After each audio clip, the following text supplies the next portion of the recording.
الحمد لله رب العالمين والعاقبة للمتقين ولا عدوان إلا على الظالمين وأشهد أن لا إله إلا الله إله الأولين والآخرين وقيوم السماوات والأرضين الذي لا فوز إلا في طاعته ولا عز إلا في التذلل لعظمته ولا غنى إلا في الافتقار إلى رحمته ولا عيش إلا في رضاه ولا نعيم إلا في قربه ولا صلاح ولا فلاح للقلب إلا بالإخلاص له وتوحيد حبه.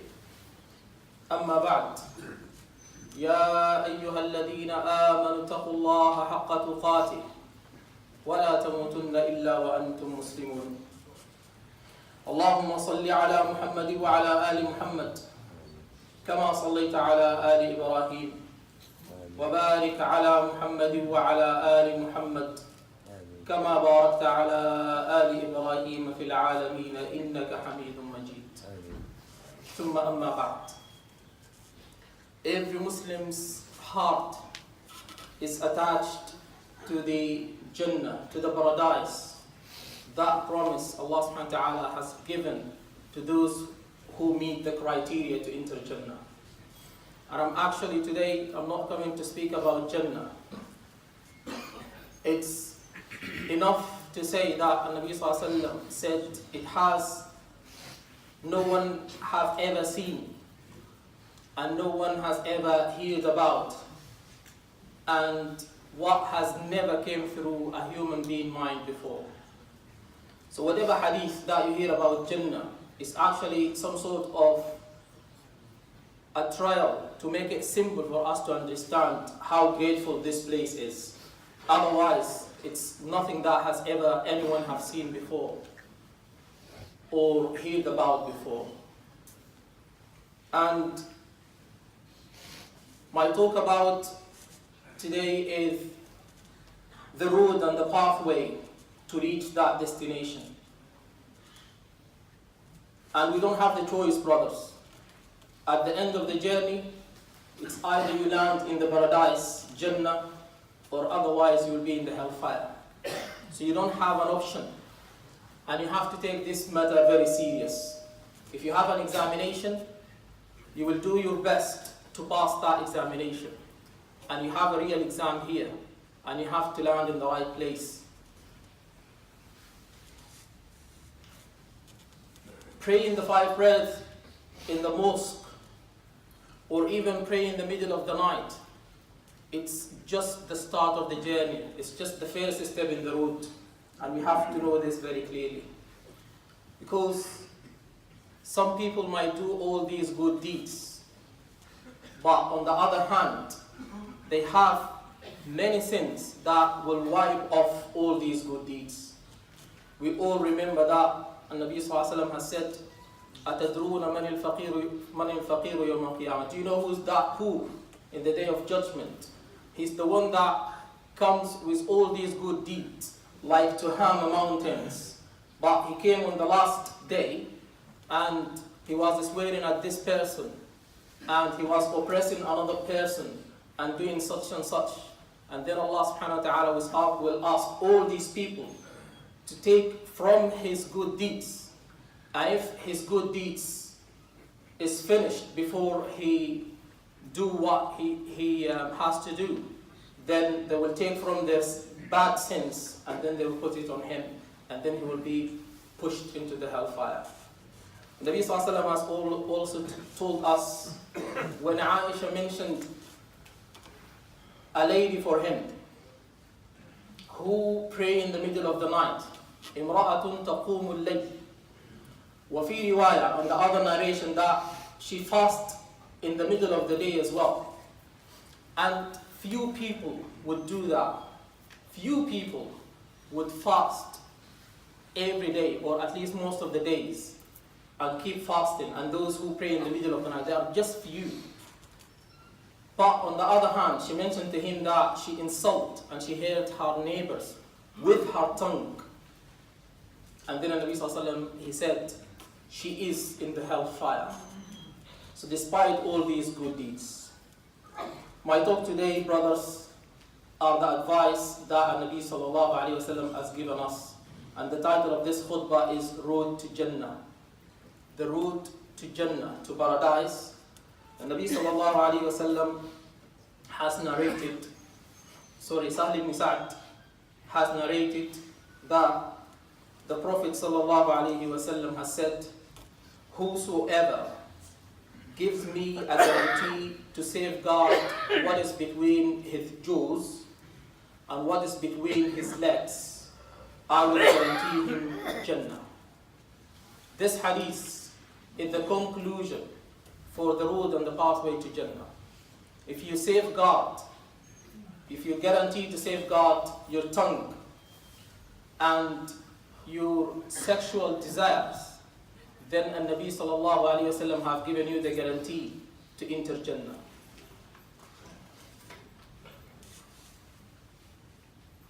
So, in another way, Nabi sallallahu alayhi wasallam is telling us in this hadith that the most common reasons for a slave to be thrown in the hellfire and deserve punishment in the day of judgment is because of his tongue and because of his unlawful sexual desires. And whoever keep both away from forbidden acts, then Nabi sallallahu alayhi wasallam has given him the guarantee that he will enter paradise. So it's not just about praying the 5 prayers and then you step out of the mosque and you backbite someone or you swear at someone and you do all these wrong acts. It's about the whole thing. Because if these worships, these prayers, is not leading you to be a good Muslim in your acts, then there's something wrong with these prayers. Brothers, there's many sins that Muslim can commit with his tongue. So it's not an easy thing. Backbiting and riba, namima, calumny. When someone get involved between 2 brothers and he tell lies to both sides to make them angry from each other.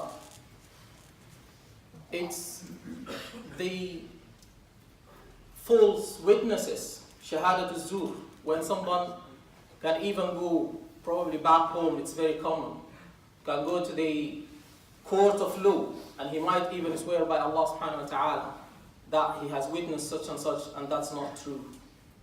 And Nabi sallallahu alayhi wa sallam told this is the yaminul ghamus, that it will push the person to hellfire. Telling lies, al-kadhib, and many people might basically think that it's just like a minor thing to do, and they might just lie to this person and another. Nabi sallallahu alayhi wa sallam has taken it very serious. A lady of the companions, she called a boy and said to him, come to me, I will give you something. Then the Nabi sallallahu alayhi wa sallam has said to her, what are you giving him? She said, I'm giving him this date. A date. And Nabi sallallahu alayhi wa sallam, he said, if you were not doing that, Allah subhanahu wa ta'ala would have written this as telling lies. So if she wasn't doing this and she was just asking him to come, she's just cheating him to come, then it would have been written as telling lie. Again, swearing, sayyul alfaz, offensive words that some people say. It's not the manner of a Muslim. Nabi sallallahu alayhi wa sallam has said, لَيْسَ الْمُسْلِمُ بِالطَّعَانِ وَلَا اللَّعَانِ وَلَا الْفَاحِشُ الْبَذِيء. The Muslim is not the one that will tell these offensive words. So it's not the criteria, it's not the manner of a Muslim to do that.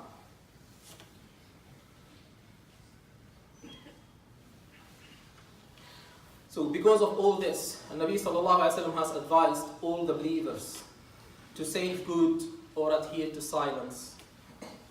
So he said in this hadith, he who believes in Allah and the last day, let him speak good or remain silent. And this is what the companions and the first generations of this ummah were adhered to. And he also told that one of the signs of Iman, of a true believer, is to keep a mannered tongue acts. In fact, a word of mouth, only one word of mouth, might be enough to get you into hellfire, in some narrations for 70 years. Nabi Sallallahu Alaihi Wasallam has said in this hadith, which narrated by Abu Hurairah, the Prophet Sallallahu Alaihi Wasallam said, a man speaks a word pleasing to Allah without considering it of any significance. He wasn't even thinking that it's of any significance, for which Allah will lift up his ranks in Jannah. Allah subhanahu wa ta'ala yarfa'uhu darajat min darajat al-Jannah, just because of this one word that he said. Another one speaks a word displeasing to Allah without considering it of any importance, and for this reason he will sink down into hellfire. In some narrations, for 70 years. 70 خريفا. وقد ذكر النبي صلى الله عليه وسلم خريف. He mentioned one season of the year, but he means the whole year, and this is common in the Arab language.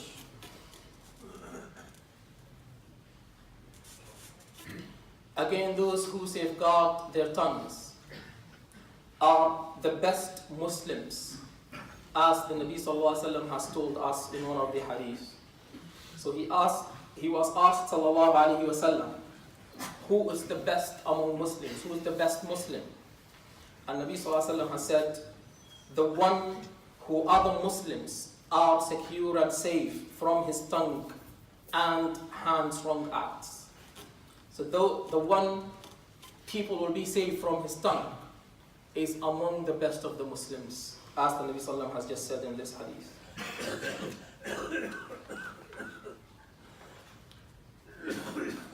That's why our best generations of the companions and those who followed were very meticulous with everything that they say.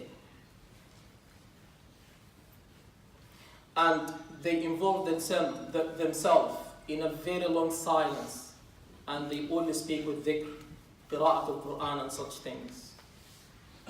And many stories tell us how careful they were when it comes to speech. Umar radiallahu anhu one day has entered a room where Abu Bakr radiallahu anhu is there. And he found him, he was the Khalifa at that time, and he found him pulling his tongue aggressively. Then Umar radiallahu anhu said to Abu Bakr, Mah means stop. What are you doing?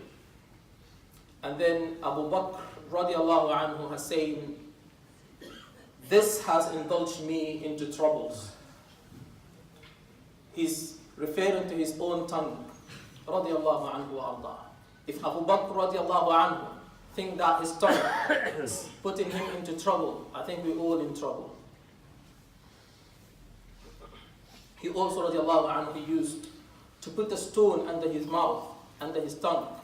So whenever he wants to speak, it will remind him to pull back and think about things before he says it. So they were very careful about these things.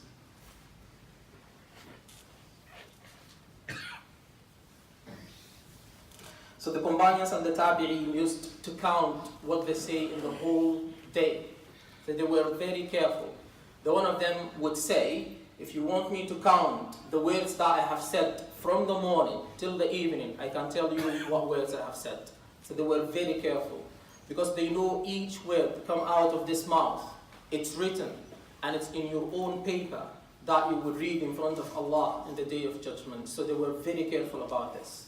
If you were even talking to someone that you praise, someone that you love, your dad, let us say the king of a kingdom or whatever, you will be very careful in what you say. So think about this. It would be Allah subhanahu wa ta'ala that you would read this paper in front of.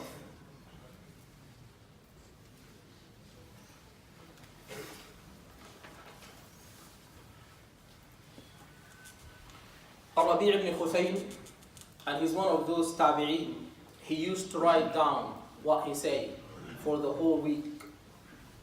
And then he will get his son accountable at the end of the week. He will look, and then he will say, Alhamdulillah, if we're all good.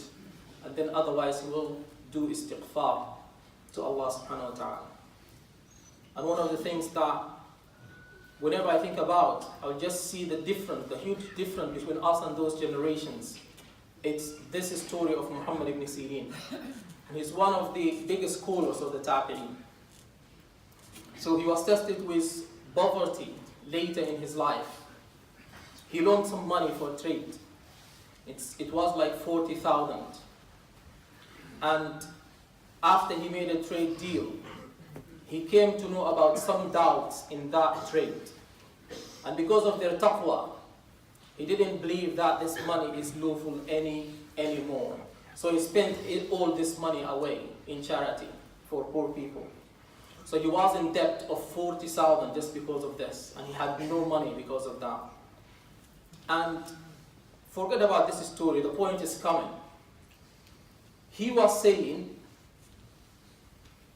I'm getting tested because, just think about this, I'm getting tested. He knows why he was tested.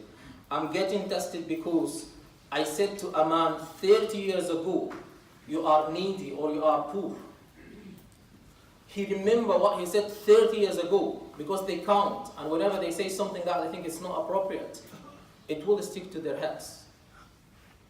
They will feel so bad about it. That's why it was in his memory, stick for 30 years. He said it 30 years ago to one man that you are needy or you are poor. And I knew then that Allah subhanahu wa ta'ala will test me about this later.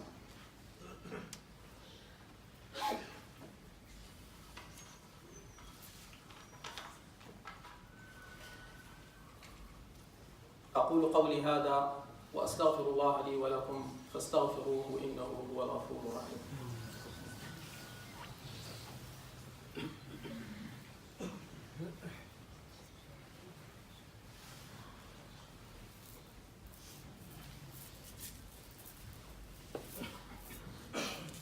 الحمد لله على إحسانه والشكر له على توفيقه وامتنانه وأشهد أن لا إله إلا الله وحده لا شريك له تعظيما لشانه وأشهد أن محمدا عبده ورسوله الداعي إلى رضوانه صلوات ربي وسلامه عليه وعلى آله وأصحابه وخلانه. أما بعد.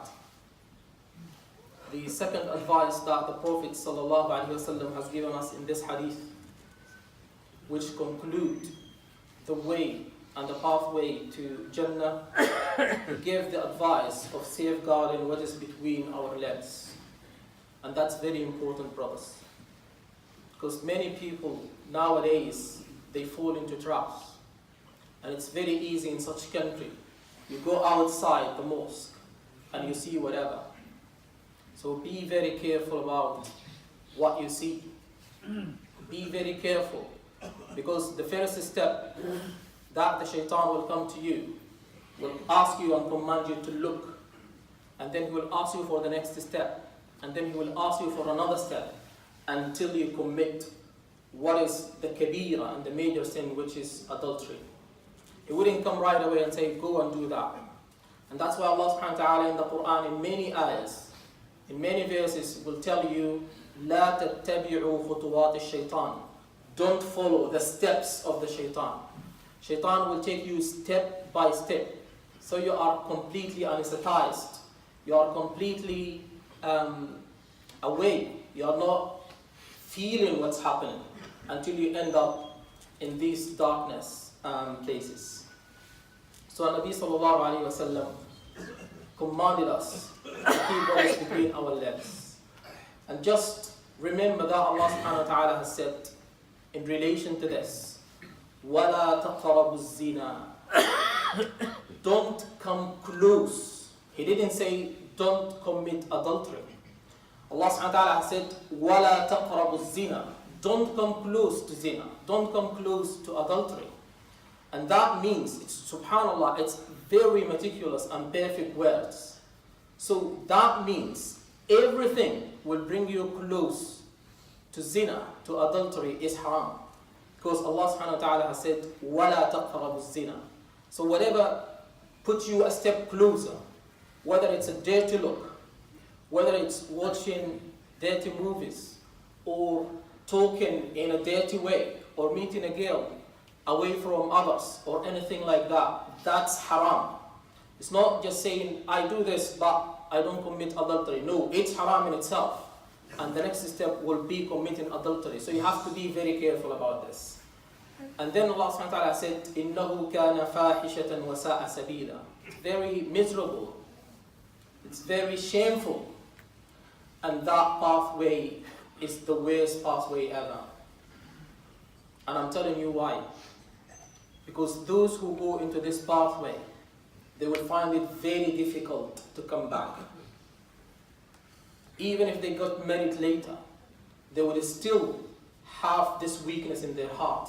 They will still don't look just to their wives, they will look away, sideways. And that's why it is a very difficult pathway. You have to be very strong and step away from the start. And still, if you already been trapped into that pathway, it's still the time is there. Be strong and say, no, I will stop here. I don't want to go any further. Because if you want to guarantee Jannah, Nabi Sallallahu Alaihi Wasallam has told you, you have to keep and safeguard what is between your legs.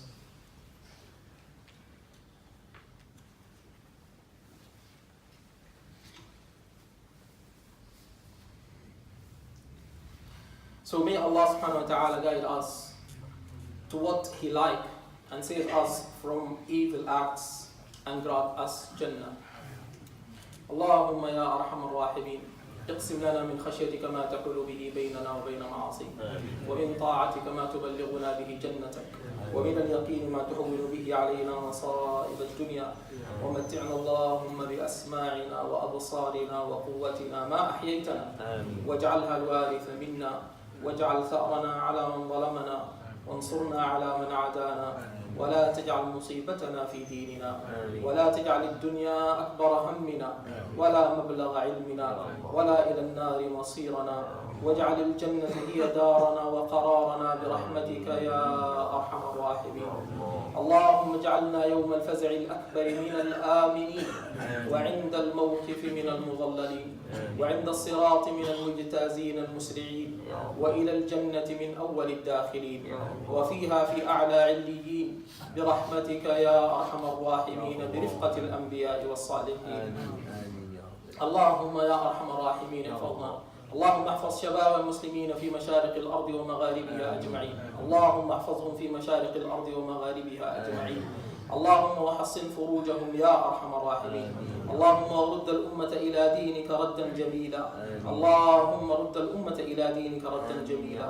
اللهم كن لإخواننا المستضعفين في مشارق الأرض ومغاربها أجمعين. اللهم قو شوكتهم ووحد كلمتهم وسدد رميهم واجعلهم يدا على من سواهم. اللهم أطعم جوعاهم واسق عطشاهم واوسع رياهم. اللهم فك أسيرهم وتقبل شهيدهم. اللهم وأنزل عليهم من الصبر أضعاف ما أنزلت عليهم من البلاء برحمتك يا أرحم الراحمين. سبحانك رب العزة عما يصفون وسلام على المرسلين وآخر دعوانا أن الحمد لله رب العالمين وقوموا إلى صلاتكم يرحمكم الله.